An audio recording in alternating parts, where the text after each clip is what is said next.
Hey everybody, welcome back to Reality Check. Now this week, in honour of the return of seminal stealth series Thief, a game where you play as this chap, Garrett, whose primary occupation is, you guessed it, a thief, we're going to examine the science of one of the major tropes of all stealth action video games.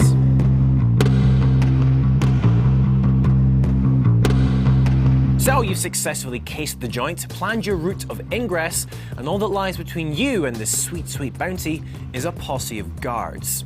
Now hold on a second, you shouldn't just kill them all. You're a thief after all, you have morals. You're not a mass murderer.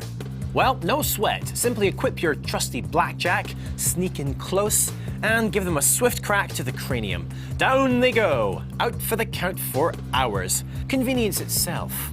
But is this possible in real life?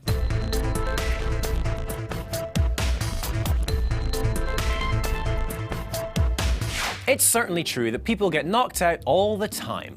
Maybe boxing, in a car accident, playing rugby, or when a handsome man enters the room. Guys, you're meant to fall down. All right, don't worry. Let's take this one from the top.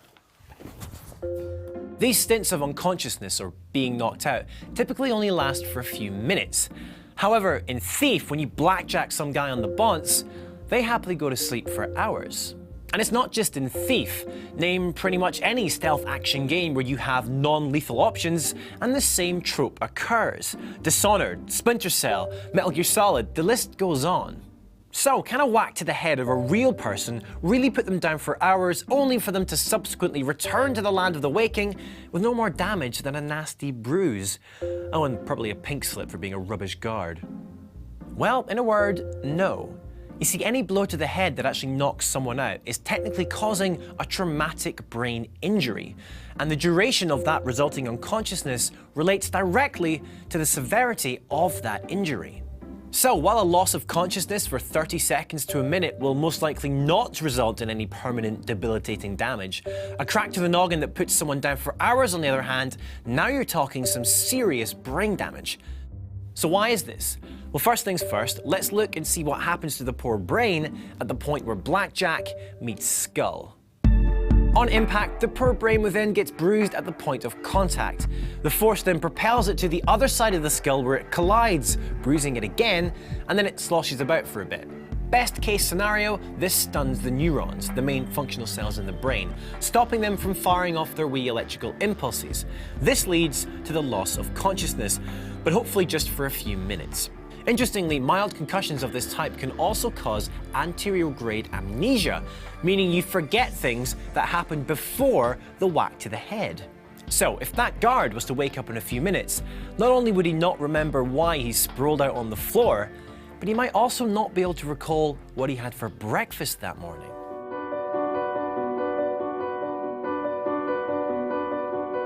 Now, in the case of a blow that can KO a person for hours, the type that Garrett regularly dishes out, then we're probably talking about a cerebral haematoma. This is when the brain smashing against the inside of the skull leads to rupture of the blood vessels, which causes bleeding directly in the brain.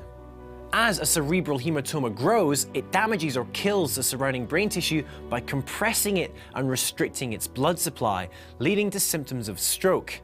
This is what causes the severe brain damage. Now, every time you KO someone as Garrett, they stay down. So technically, every single one of those guards you think you've just put to sleep, in reality, they would all be suffering from cerebral hematomas and would be in dire need of immediate medical attention to relieve the brain swelling and mitigate some of that damage. Furthermore, by hiding them down that darkened alleyway rather than calling a doctor, what you're really doing is condemning them to a life with severe brain damage. That's if they don't slip into a coma and ultimately die. Thief? Hardly. More like willful brain damage, man. Now, obviously, this knockout for hours mechanic is present in games like Thief for good gameplay reasons. But is there a real-life, scientifically accurate way to put a guard to sleep without the risk of any nasty collateral brain damage or death? Well, it's a tricky one. You see, there is no consistently reliable way to non-lethally sedate a potentially hostile human. Now granted, we sedate humans every day in hospitals, but this is carefully controlled with a precise amount of general anesthetic prescribed to the individual based on weight and other factors. However, shoot someone with a tranquilizer dart, another popular game non-lethal takedown, and you run the risk of either not administering enough, giving the target time to raise the alarm before they succumb, or giving them too much and inadvertently stopping their heart and killing the person. Yep, more accidental deaths. In fact, all techniques traditionally thought of as non-lethal, tasers, chloroform, etc., are technically classified as less lethal because there is always that risk. So, will this knowledge bomb change your skull-bashing ways next time you jump into Thief or Dishonored and the like? Let me know in the comments down below or by tweeting at me at CamFrazRob.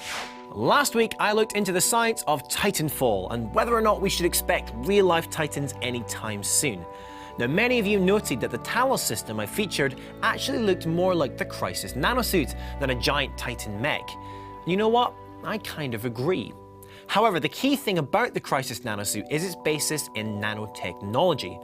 For more, why not check out the Crisis nanosuit episode of The What If Machine, where I go into depth about the cutting edge of soldier nanotechnologies.